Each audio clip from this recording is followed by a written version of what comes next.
Hello, c'est Greg, j'espère que tu vas bien et je te souhaite la bienvenue dans cette nouvelle vidéo. Aujourd'hui, on va voir quel type d'opération il est intéressant de réaliser en 2024 pour faire un achat-revente de biens immobiliers tout en se sécurisant un maximum et en prenant le moins de risques possible. Ces derniers temps, je fais pas mal de visites sur le terrain car je compte me positionner sur plusieurs opérations en 2024. Je côtoie pas mal d'agents immobiliers, donc je vais surtout te faire un retour de la réalité du terrain.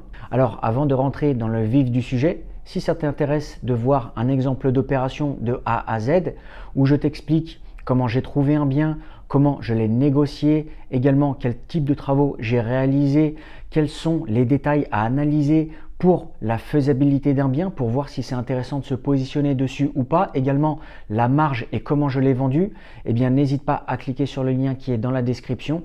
Tu pourras avoir accès à une formation offerte où je t'explique tous les détails d'un exemple d'une opération. Également, je vais te partager les bases que l'on doit maîtriser quand on souhaite faire de l'achat-revente de biens immobiliers. Donc n'hésite pas à cliquer sur le lien qui est dans la description. Alors là, ce que je vais te partager, ça reste mon avis personnel par rapport à mon secteur, par rapport au marché. Peut-être que toi, dans ton secteur, ça peut être légèrement différent et que tu pourras te positionner facilement sur d'autres types d'opérations. Alors déjà, une des premières choses que j'ai constatées par rapport à mon secteur, qui est en Île-de-France, c'est qu'il y a pas mal de terrains à bâtir qui sont plus difficiles à vendre qu'auparavant. Une division parcellaire, ça implique quoi? Ça implique que tu vas acheter une maison avec un grand terrain, tu vas faire une division, tu vas détacher un terrain et tu vas revendre par exemple la maison que tu peux peut-être rénover. Également, tu peux revendre un ou plusieurs terrains. Pour pouvoir vendre des terrains à bâtir, il faut que les personnes puissent avoir quand même une bonne capacité d'emprunt. Déjà qu'en ce moment, c'est pas si facile que ça. Et quand tu vas vendre un terrain à bâtir, déjà l'opération, elle peut prendre un petit peu de temps. Et également, les personnes qui doivent se positionner là-dessus, il faut qu'ils puissent faire l'acquisition du terrain et également faire construire une maison. Donc tu te doutes bien que c'est peut-être un petit peu plus délicat de vendre ce type de produit-là. Je ne dis pas que ça ne se vend pas, comme je te le dis et je te le répète, tout dépend un petit peu de ton secteur.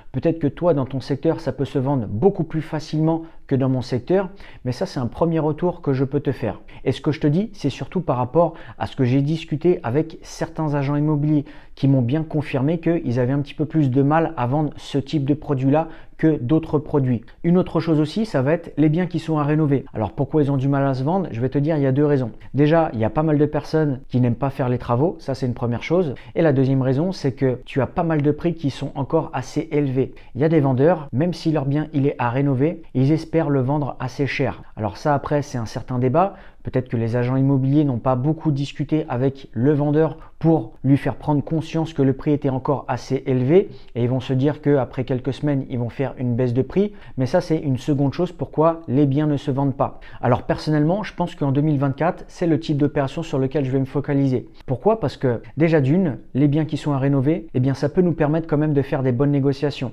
Même si au début, le prix du bien il est assez élevé, eh bien en discutant avec l'agent immobilier et en analysant un petit peu le vendeur, en sachant depuis combien de temps est en vente le bien, eh bien ça peut nous permettre quand même de faire des très bonnes négociations. Dernièrement, je discutais avec des agents immobiliers qui me recontactaient par rapport à certains biens que j'avais visités et ils m'indiquaient qu'il y avait une baisse de prix. Et en fait, je voyais qu'à la base, le prix du bien était assez élevé et après plusieurs mois, eh bien les vendeurs décident vraiment de faire des baisses de prix. Et ça, c'est quand même intéressant. Ça peut nous permettre quand même de faire de très très bonnes négociations et au final de faire de bonnes affaires. Alors, un petit détail, c'est que sûrement que tu vas te dire, ok Greg, on peut peut-être négocier le prix du bien à la baisse, mais à un moment donné, il faudra revendre. Eh bien moi, ce que je t'invite à faire, c'est quand tu vas faire tes estimations de prix de revente, eh bien fais des estimations du prix de revente par rapport au marché actuel.